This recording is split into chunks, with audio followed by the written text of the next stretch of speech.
pertama yang diperlukan oleh Lanang adalah corrective surgery kedua yang dijadwalkan oleh tim dokter itu 4-6 bulan dari yang pertama. Yang pertama kemarin tanggal 1 Maret. Nah, itu prioritas pertama. Tapi itu kan secara fisik. Sedangkan secara psikis, saya yakin tidak akan terlalu gampang lah. Oh, tadi pagi perempuan, sekarang laki-laki terus sudah menjadi seperti Mas Eman laki-lakinya. Kayaknya enggak lah. Jadi saya yakin, saya perlu ngawal dia. Supaya secara psikis, transisi ini smooth. Nanti bisa tanya sendiri ya, ada kok curhatannya dia.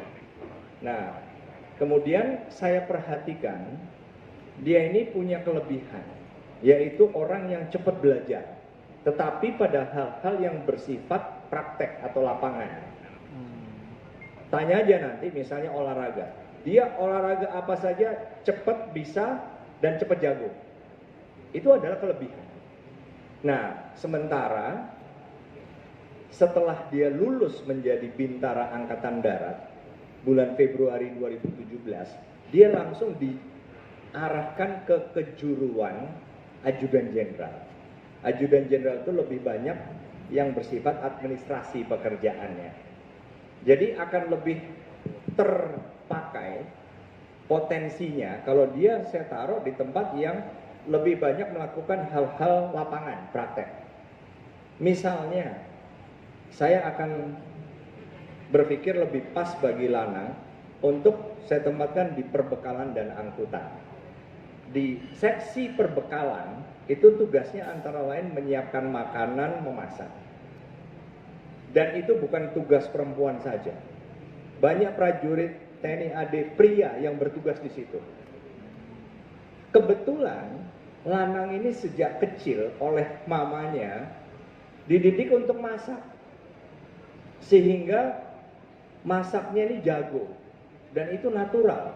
Jadi kalau prajurit Angkatan Darat pria di perbekalan misalnya belajar masak lodeh, dia pakai teori tuh. Oh, gulanya mungkin 1 sendok atau apanya. Takarannya kalau dia udah natural karena sejak kecil. Sehingga dengan potensi cepat belajar, adapt. Saya yakin suatu saat dia bisa menjadi prajurit perbekalan Angkatan Darat yang mungkin levelnya seperti chef. Jadi begini, setelah corrective surgery pertama 1 Maret, kami tahu bahwa kami harus menindaklanjuti dengan menyerahkan surat permohonan ke pengadilan negeri untuk perubahan status jenis kelamin dari perempuan menjadi laki-laki dan nama. Jadi saya bilang, Lanang kamu siapkan nama laki-lakimu. Dia berembuk sama orang tuanya dan memutuskan menyerahkan kepada saya dan istri untuk memberi nama dia. Nah, itu juga satu tanggung jawab bagi saya. Saya breakdown, Aprilia. Yang jelas diambil dari April. Karena apa? Lahirnya di bulan April. Pasti orang tuanya dulu memberikan nama Aprilia karena lahirnya bulan April. Karena dianggap perempuan, pakai Tia, sehingga Aprilia. Manganang itu family name. Karena di Sulawesi Utara, kulturnya begitu. Ada nama family atau marga. Jadi itu tidak boleh dihilangkan. Karena itu adalah mandat dari orang tuanya. Oleh karena itu, April dan Manganang harus dipertahankan. Nah, sekarang Santininya. Santini, saya lihat tidak ada korelasinya dengan kultur, nggak ada. Dengan sejarah keluarga, nggak ada. Hanya melengkapi nama wanitanya. Oleh karena itu, saya putuskan untuk memberikan nama saya di nama tengahnya, Perkasa, tapi juga sekaligus sebagai satu harapan. Lanang menjadi laki-laki yang perkasa dalam hal berani bertanggung jawab dan punya tanggung jawab yang besar dan bisa menunjukkan eksistensi dirinya sebagai laki-laki. Mungkin pesan-pesannya mungkin buat orang yang seperti saya, tidak usah takut, kita berani aja. Karena kita tahu sendiri kondisi kita dan kita harus jujur. Itu sih. Kakaknya, Masya kan sudah lihat ya, sejak tadi kan juga ternyata mengalami hal yang sama dan akhirnya berani. Berani kenapa? Karena dia yang sudah memulai. Jadi Amasya, kakaknya mana? Amasya mana? Ini kan datang hari Sabtu kemarin, berarti tanggal 13.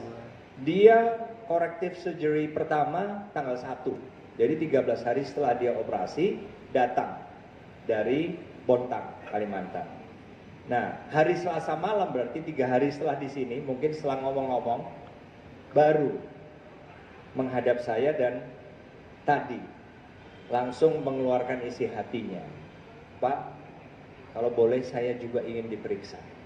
Berarti kan apa yang tadi Mas tanya, dia sudah seperti memberi jalan, memberi inspirasi kepada yang lain yang bernasib sama. Dan kebetulan setelah kami lakukan pemeriksaan 2 hari, Rabu dan kemarin, ternyata sama. Dia laki-laki dan yang dialami adalah kelainan hipospadias, ya. Nah ini dia kakaknya 3 tahun lebih tua, tapi terinspirasi. Nanti monggo kalau mau ditanya, ya. Yang jelas kami dalam rekrutmen selalu berusaha untuk melakukan yang normal.